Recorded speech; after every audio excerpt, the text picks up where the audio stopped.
ईरानी सदर मसूद पेशगान वफ्द के हमरा दौरा पाकिस्तान के लिए इस्लामाबाद पहुंच के ईरानी सदर मिनाब 168 नानूर खान एयरबेस चकलारा पहुंचे। सदर आसिफ जरदारी, वज़ीर आज़म शहबाज शरीफ, नायब वज़ीर आज़म इसहाक डार, वज़ीर दाखिला मोहसिन नकवी, बिलावल भुट्टो और दीगर ने मुअज़्ज़ज़ मेहमान का इस्तकबाल किया। ईरानी सदर के एजाज़ में 21 तोपों की सलामी दी गई। पाक फ़ज़ाइया के लड़ाका तैयारों ने भी सलामी दी। ईरानी सदर पाकिस्तान की कौमी क़यादत से अहम मुलाकातें करेंगे। ईरान अमेरिका मुज़ाकरात को कामयाब बनाने पर पाकिस्तान की सिविल अस्करी क़यादत का शुक्रिया अदा करेंगे। रवानगी से कबल मीडिया से गुफ्तगू में कहा, पाकिस्तान के साथ तिजारत, सिक्योरिटी और इलाके ताउन को फ़रोग़ देंगे। उम्मीद है दौरा दो तरफ़ा ताल्लुकात को मज़ीद मजबूत बनाने में मुआवन साबित होगा। सोशल मीडिया पर बयान में कहा, मुज़ाकरात की कामयाबी का इन्हिसार तयशुदा जिम्मेदारियों की मुकम्मल पासदारी पर है। मुत्तफ़िका मतन से हटकर दिए जाने वाले बयानात मुज़ाकराती अमल को आगे बढ़ाने में मददगार साबित नहीं होंगे। ईरानी सदर के दौरा पाकिस्तान के मौका पर सिक्योरिटी के गैर मामूली इंतजामात, वफाकी दारुल-हुकूमत में पाकिस्तानी और ईरानी परचमों की बहार, रेड जोन में कायदीन के पोर्ट्रेट और खैर मकदमी बैनर्स भी आवेजा। 60 दिन में MOU मुस्तकिल और देरपा मुआहदे की शक्ल इख्तियार करेगा। मुआहदे से खित्ते और दुनिया में अमन के फ़रोग़ की उम्मीद है। वज़ीर आज़म शहबाज शरीफ का कौमी असम्बली में इज़हार ख्याल, कहा पाकिस्तान ने मुज़ाकराती अमल में कलीदी और तारीख़ी किरदार अदा किया। पाकिस्तान का किरदार आलमी सतह पर सराहा जा रहा है। मुस्बत आलमी तशख़्ख़ुस अरबों रुपए खर्च करने से भी हासिल नहीं किया जा सकता। अपोजिशन इंतखाबी धांधली की तहकीकात चाहती है तो 2018 से शुरू करें। आज इख्तलाफी मामलात को हवा देने का वक्त नहीं। ईरानी सदर पाकिस्तान की दावत पर दौरा कर रहे हैं। पुरतपाक इस्तकबाल की तैयारी करनी चाहिए। पाकिस्तान और ईरान के बरादराना ताल्लुकात मज़ीद मजबूत बनाए जाएंगे।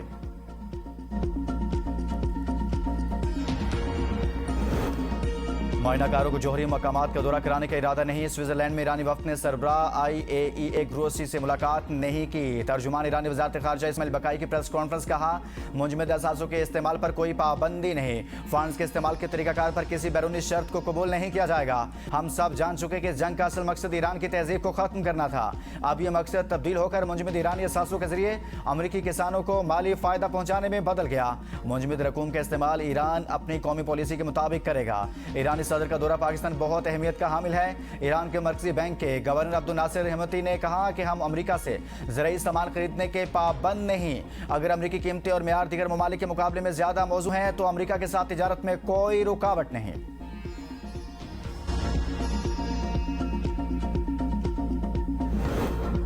ईरान पर आयद पाबंदियां फौरी तौर पर नहीं हटाई जाएंगी। मुज़ाकरात के अगले मरहले में पाबंदियां ईरान का जोहरी प्रोग्राम और लेबनान के मामलात एक साथ ज़ेर बहस आएंगे। नायब वज़ीर आज़म इसहाक डार का मीडिया को इंटरव्यू, कहा अमेरिका ईरान बातचीत में 3 तकनीकी ग्रुप शामिल हैं। न्यूक्लियर फाइल, मुंजमद असास और लेबनान के मामले पर गौर होगा। ईरान यूरेनियम मुल्क से बाहर भेजने की बजाय अफजूदगी की सतह कम करेगा। मुज़ाकरात का अगला दौर ज्यादा पेचीदा हो सकता है। मुज़ाकरातकारों को कुछ मामलात पर काम मुकम्मल करने के लिए 30 दिन का वक्त दिया गया है। वसीतर मुआहदे को 60 रोज में हतमी शक्ल देने की उम्मीद है। आपने हरमत से बहरी जहाजों की आजादाना नकलो हरकत के लिए 60 रोज का वक्त मुकर्रर किया गया। ये तासुर गलत है कि पस पर्दा कोई खुफिया डील हुई। पाकिस्तान के इस मामले में कोई जाती मुफाद नहीं था।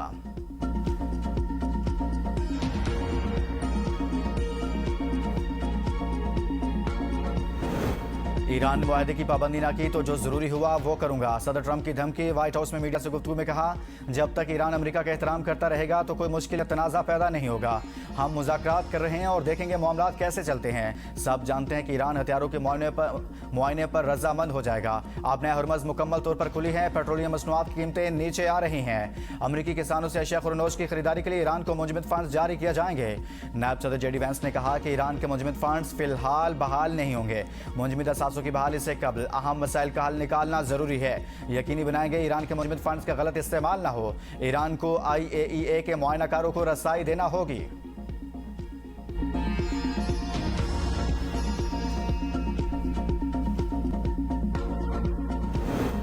बर्गनस्टॉक में मुज़ाकरात के दौरान ट्रंप की धमकियों के बाद बातचीत खत्म कर दी थी। ईरानी चीफ मुज़ाकरातकार बाकर कालिबाफ कहते हैं, ट्रंप ने हमारे सदर, मुज़ाकराती टीम और खित्ते पर मुमकिन हमलों के हवाले से धमकी अमेज़ रिमार्क्स दिए।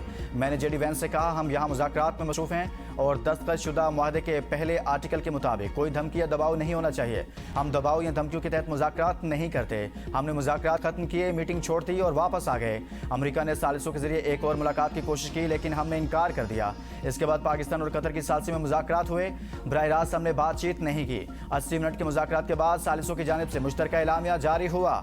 ईरानी स्पीकर और वज़ीर ख़ारजा के सुल्तान ओमान से मुलाकात। आपने हरमज़ पर मुशावरत।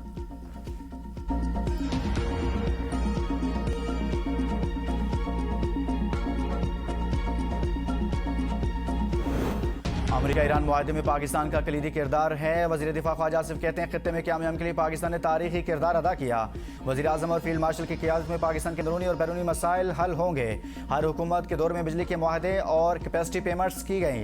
90 की दहाई और मुशर्रफ दौर में पावर पॉलिसियों के तहत मुआहदे हुए। मौजूदा हुकूमत को भी माजी के फैसलों का बोझ उठाना पड़ रहा है।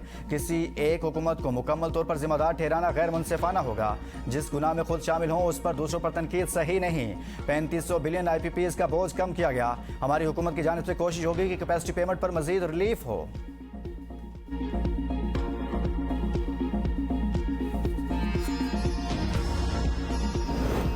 कौमी असम्बली ने फाइनेंस बिल कसरत राज से मंजूर कर लिया। अपोजिशन की तमाम तरमीम मुस्तरद तहरीक इंसाफ मंजूरी के दौरान मौजूद नहीं थी।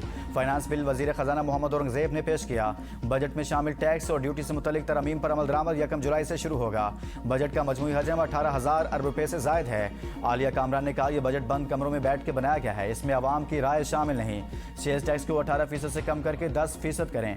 अशराफिया पर टैक्स लगाएं। पेट्रोलियम लेवी जग्गा टैक्स है। रियाज फतेहाना ने कहा कौम पर कर्जों का बोझ पड़ रहा है। फूड पर टैक्स खत्म करना चाहिए। पेट्रोलियम कीमतों पर जो कमी होनी चाहिए थी वो रिलीफ नहीं मिला। बैरिस्टर गोहर ने कहा फेसलेस ऑडिट सिस्टम बनाया जा रहा है जो कामयाब नहीं होगा। इंडिया, कनाडा, UK ने इनकम टैक्स रेट कम कर दिए। इनकम टैक्स कम से कम 36 लाख से ज्यादा इनकम पर लगना चाहिए।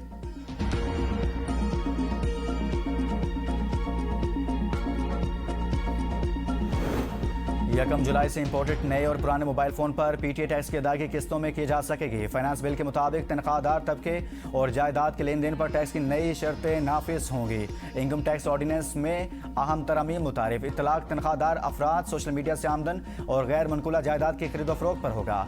नए स्लैब के तहत सालाना 6 लाख रुपए तक आमदन रखने वाले अफराद टैक्स से मुस्तस्ना होंगे। 1 जुलाई से 2000 सीसी से 3000 सीसी तक की दरामदी गाड़ियों पर 86% ड्यूटी आयद होगी।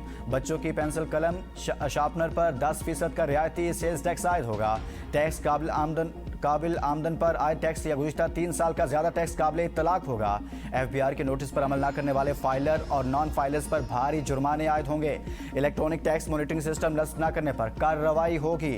फैक्ट्रियों, कारखानों और दुकानों पर FBR के मॉनिटरिंग निज़ाम को तोड़ने या नुकसान पहुँचाने पर सज़ा और जुर्माना होगा। इनकम टैक्स रिटर्न सिर्फ IRS के जरिए इलेक्ट्रॉनिक तौर पर जमा कराना लाजमी होगा।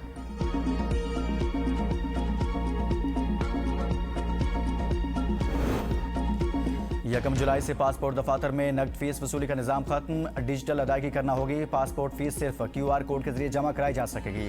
DG immigration and passports Mohammad Ali Randhawa की ज़ेर सदारत इजलास में बताया गया कि पासपोर्ट मोबाइल ऐप से अंदरून और बैरून मुल्क मुकीम पाकिस्तानी घर बैठे दरख्वास्त जमा करा सकेंगे। आइंदा सिर्फ E-पासपोर्ट जारी किए जाएंगे। मौजूदा मशीन रीडेबल पासपोर्ट अपने मुकर्रर मुद्दत तक काबिल इस्तेमाल रहेंगे।